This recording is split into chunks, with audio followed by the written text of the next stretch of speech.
Parliament కోసం అయితే ఇప్పుడు రామ్ చరణ్ పన్నాగాలు పన్నుతున్నారు. ఆయన తొందరలోనే పార్లమెంట్కి వెళ్ళబోతున్నారు. అదేంటి ఆయనకి ఏమైనా సీటు వచ్చింది అనుకుంటున్నారేమో, కాదు. RC16 మూవీ కోసం అయితే బుచ్చిబాబు ఓ సీన్ కోసం పార్లమెంట్ గురించి అయితే మాట్లాడుకున్నారట. మరి పవన్ కళ్యాణ్కి అడిగినట్టుగా తెలుస్తోంది. ఓ లేఖ కూడా రాసినట్టు తెలుస్తుంది. మరి ఆ లేఖలో ఏముంది, మరి ఆయన వెళ్ళి మోదీకి చెప్తారా? పార్లమెంట్లో నిజంగా ఫస్ట్ మూవీ అవుతుంది అనమాట. ఇది అవుతాయా లేదా ఏంటది? సో బుచ్చిబాబు గారు ఏంటంటే ఒక మంచి స్క్రిప్ట్తో అయితే రామ్ చరణ్ గారితో సినిమా చేస్తున్నారు. సో అది ఒక బిగ్ స్కేల్లో తీసుకెళ్ళాలి, ఎలా అన్నా దాన్ని ఒక అంటే ఇండియా లెవెల్ కాదు, దాన్ని దాటి ఇంకా తీసుకెళ్ళే అంత విజన్తో సినిమా అయితే తీస్తున్నారు అనమాట. సో దానికోసం ఎక్కడా కాంప్రమైజ్ అవ్వకుండా తీసే ప్రతిదీ కూడా న్యాచురల్గా రావాలి అనే విధంగా ప్లాన్ చేసుకుంటున్నారు. సో మరి ఆయనకు ఒక పార్లమెంట్ సీన్ రాసుకునే సిచ్యువేషన్ వచ్చిందంట. సో మరి అది ఒరిజినల్గా ఢిల్లీలోకి వెళ్ళి పార్లమెంట్ సీన్లో తీయాలి అండ్ దానికి పర్మిషన్స్ కొన్ని కావాల్సి ఉంటుంది అనమాట. సో ఇప్పుడు పవన్ కళ్యాణ్ గారికి ఆయన్ని అడ్డం పెట్టుకుని ఆయన అడిగితే సో అటు పైన మోడీ గారితో మాట్లాడతారు. సో ఆ విధంగా ప్లాన్ అయితే వేశారంట అటు బుచ్చిబాబు గారు రామ్ చరణ్ గారు కలిసి. సో ఆ ప్రొడ్యూసర్స్ కానీ వీళ్ళంతా ఒక లెటర్ హెడ్ లాంటిది ప్లాన్ చేసుకుని ఆయనకి పవన్ కళ్యాణ్ గారికి లేఖ రాస్తే ఆయనకి అది సమర్పించి సో మోడీ గారి నుంచి పర్మిషన్ అయితే తీసుకొస్తారు. సో అది కొంచెం లేట్ అవ్వచ్చేమో కానీ పర్మిషన్ అయితే వస్తుంది. ఎందుకంటే మోడీ గారు పవన్ కళ్యాణ్ గారు ఏది అడిగినా చేయడానికి రెడీగా ఉన్నారనమాట.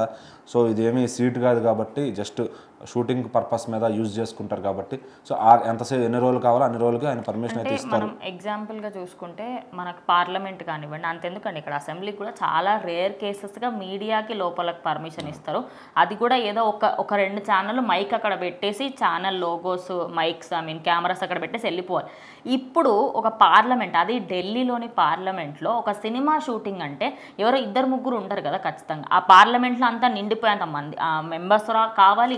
అదేవిధంగా అక్కడ వచ్చే కాస్ట్యూమ్ డిజైనర్స్ దగ్గర నుంచి మేకప్, హెయిర్ ప్రతి ఒక్కరు అక్కడ వస్తారు. విత్ లిమిటెడ్ పర్మిషన్, అంటే అందరూ వెళ్ళడానికి స్కోప్ ఉండదు. ఎవరైతే మెయిన్ కెమెరామెన్, ఎవరైతే మెయిన్ టెక్నీషియన్స్, ఎవరైతే మెయిన్ హీరో వీళ్ళు ఉంటారో ఒక 10 to 15 మెంబర్స్కి మాత్రమే అలౌ చేస్తారు.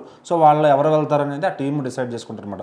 ఫస్ట్ పర్మిషన్ వస్తే ఆ క్రెడిట్ పవన్ కళ్యాణ్ గారికి వస్తుంది. ఒకవేళ ఈయన ద్వారా రాకపోయినా అటు రామ్ చరణ్ గారు, ఉపాసన గారి ద్వారా నార్త్లో చాలా ఇన్ఫ్లుయెన్స్ ఉంది కాబట్టి అలా వాళ్ళ తాతగారి ద్వారానే వాళ్ళు తెప్పించుకుంటారు. కాకపోతే ఏంటంటే సో ఇట్లా వెళ్తే ఇదొక హుందాతనంగా ఉంటుంది, సో రాజకీయంగా వెళ్ళినట్టు ఉంటుంది అనే విధంగా చేయడం ప్లాన్ చేయడం. అట్లానే బుచ్చిబాబు గారు ఆ పార్లమెంట్లోను ఇండియా గేట్ దగ్గర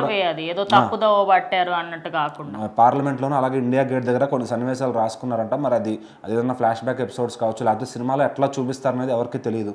ఆల్రెడీ శివరాజ్ కుమార్ గారు కూడా షూటింగ్కి స్టార్ట్ అవ్వడం జరిగిందనమాట. ఆయన లుక్ కూడా ఒక డిఫరెంట్గా క్రియేట్ చేశారు.